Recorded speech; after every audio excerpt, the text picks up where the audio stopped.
The Guardian exposed how President Obama had ordered his senior national security and intelligence officials to draw up a list of potential overseas targets for U.S. cyber attacks. And then The Guardian revealed details about an NSA data mining tool called Boundless Informant that details and even maps by country the voluminous amount of information it collects from computer and telephone networks. A top-secret NSA global heat map shows that in March 2013, the agency collected 97 billion pieces of intelligence from computer networks worldwide. The NSA most frequently targeted Iran, Pakistan, Jordan, Egypt, and India. The Boundless Informant documents also showed the agency collected almost 3 billion pieces of intelligence from U.S. computer networks over a 30-day period ending in March of 2013. Talk a little bit about how the American surveillance state actually functions. Does it target the actions of Americans? NSA and the intelligence community in general is focused on getting intelligence wherever it can by any means possible that it believes on the grounds of sort of a self-certification that they serve the national interest. Originally, we saw that focus very narrowly tailored as foreign intelligence gathered overseas.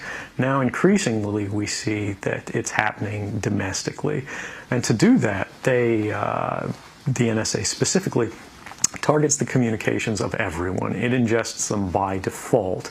It collects them in its system, and it filters them, and it analyzes them, and it measures them, and it stores them for periods of time, simply because that's the easiest, most efficient, and most valuable way to achieve these ends. So while they may be intending to target someone associated with a foreign government or someone that they suspect of terrorism, they're collecting your communications to do so. Any analyst at any time can target anyone, any selector anywhere. Where those communications will be picked up depends on the range of the sensor networks and the authorities that that analyst is empowered with. Not all analysts have the ability to target everything, but I, sitting at my desk, certainly have the authorities to wiretap anyone, from you or your accountant to a federal judge to even the president if I had a personal email. I think that the public is owed an explanation of the motivations behind the people who make these disclosures that are outside of the democratic model. When you are subverting the power of government, that's a fundamentally dangerous thing to democracy. And if you do that in secret consistently, you know, as the government does when it wants to benefit from a secret action that it took, it'll kind of give its officials a mandate to go, hey, you know, tell the press about this thing and that thing, so the public is on our side. But they rarely, if ever, do that when an abuse occurs. That falls to individual citizens, but they're typically maligned. You know, it becomes a thing of these people are against the country, they're against the government. But I'm not. I'm no different from anybody else. I don't have special skills. I'm just another guy who sits there day to day in the office, watches what's happening, and goes, this is something that's not our place to decide. The public needs to decide whether these programs and policies are right or wrong. And I'm willing to go on the record to defend the authenticity of them and say, I didn't change these. I didn't modify the story. This is the truth. This is what's happening. You should decide whether we need to be doing this. You can't come forward against the world's most powerful intelligence agencies and be completely free from risk, because they're such powerful adversaries that no one can meaningfully oppose them. If they want to get you, they'll get you in time.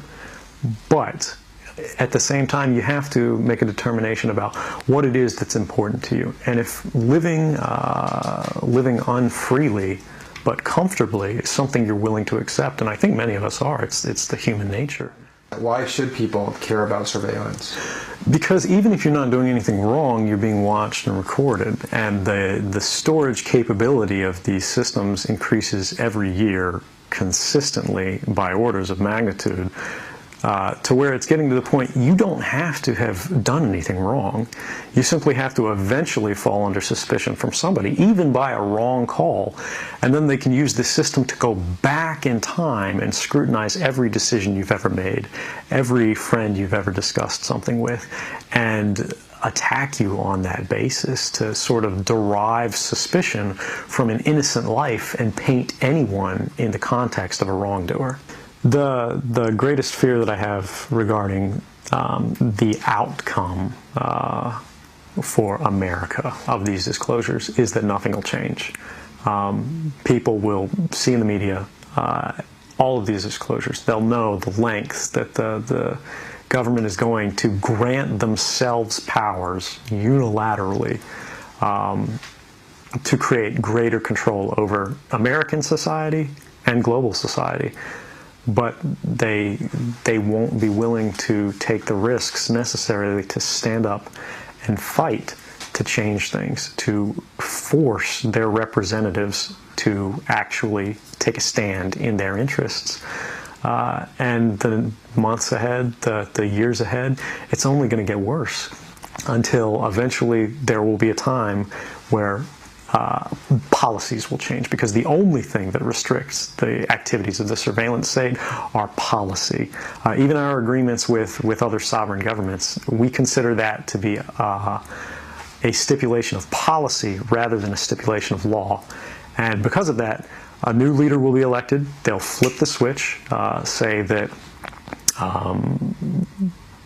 because of the crisis, because of the dangers that we face in the world, some new and unpredicted threat, we need more authority, we need more power, and there will be nothing the people can do at that point to oppose it, and it'll be turnkey tyranny.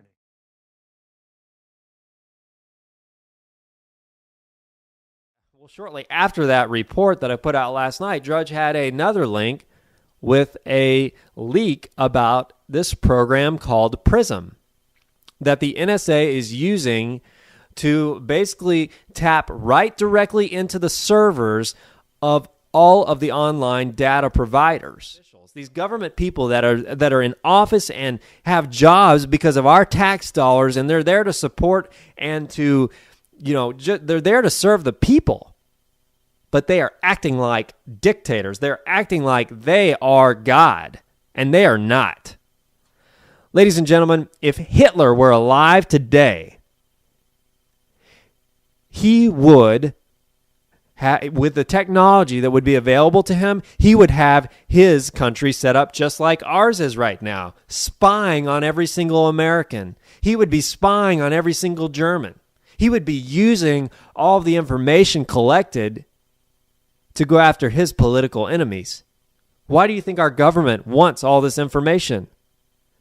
As I mentioned yesterday, they're not successful in thwarting terrorist attacks. The FBI had interviewed Tamerlan Tsarnaev several times in the years preceding the Boston bombing attacks. They let him go. They quit. They took him off the lists, the watch list, and they let him go. And then he bombed the marathon. The Obama administration, for the longest time, refused to admit that Benghazi was even a terrorist attack. This administration, they are averse to dealing with terrorist threats. Yet they used that line that they are, somehow protecting the American population from terrorist threats to justify this massive dragnet, this spy system of collecting information on innocent civilians. This is from the PowerPoint presentation that was leaked. It shows you all the different providers that have been involved with this PRISM program. And not to be mistaken for the word prison, because this is an electronic prison. They should rename it. We've got Microsoft, Yahoo, Google, Facebook, Paltalk, YouTube, Skype, AOL, and Apple. Very scary information, ladies and gentlemen. Those providers have given direct access to their servers to the United States government, to the NSA, which is a branch of the military. Our information, our data, our civilian communications are becoming militarized. The next slide I want to show you shows that all the different things. This slide presentation is teaching people in the intelligence community how they can fully use and capitalize on data in the PRISM program. It shows that they can capture email, chat, video, and voice, videos, photos, stored data, VoIP, that's telephones, file transfer, video conferencing, notification of targeting activity, logins, online social networking details, and special requests. If there's something that they really want to know about you that's not in the standard database, they can just quickly send a note to whichever provider they need and get that information, I'm sure.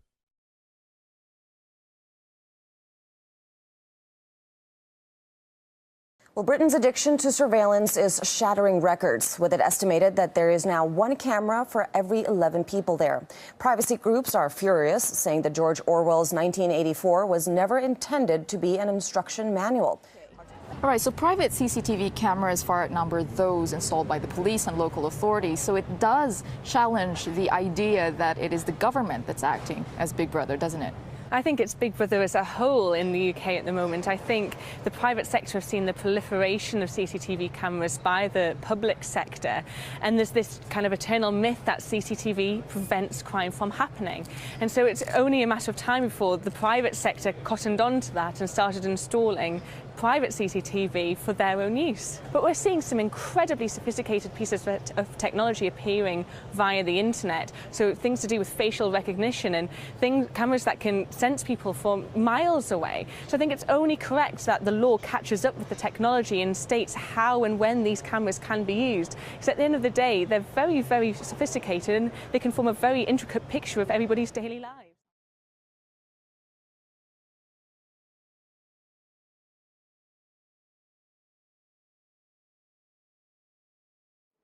An example of this, since I am African American,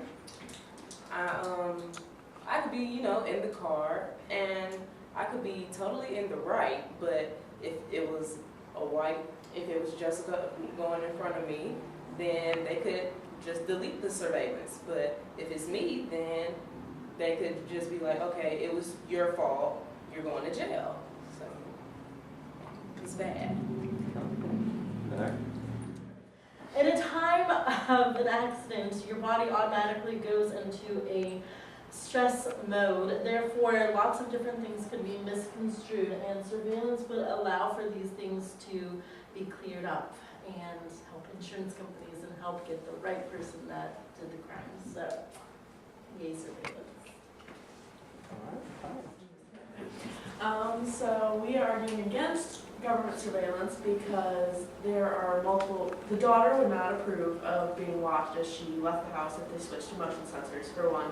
For two, if they keep the screen method, there's multiple things that could be going on if you're watching scary movies, for instance, or other activities in your home, that some kind of screen might happen that you might not want a webcam. Just, oh, I'm going to turn this on and see what you're doing now that you're screaming. And it would just cause problems with privacy issues in your home. It can cause, say you're walking down the street and they turn on this surveillance thing, and you're walking and you're joking, saying something, they could use it against you in a further case. Say, eventually down the road, you said something and they brought it up and said, I don't know, say racism for an example. Well, say maybe you were walking down the street with a friend and you two have an inside joke going on. They could then pull up the video saying, oh, see, well, back at this point in time, you said blah, blah, blah, blah, that proves this, or whatever else could happen. So you don't know if it's being stored, you don't know what else could be happening. So you don't want people, also, if you're walking and say you want to pick your nose, you don't want someone to see you picking your nose just because you walk by. So there's all kinds of things you don't want people to know about yourself. Another point that the table brought up was that, if you're just driving along and there are cameras, you don't really want it to be recorded what you're doing, say Wednesday at 4 o'clock. You don't really want that to be recorded because even though what you're doing may not be illegal, it's still socially undesirable. So we would just say that the videos won't actually be looked at unless some instance actually occurs, comes up. And so if the timing of the video is irrelevant, then it will be looked at.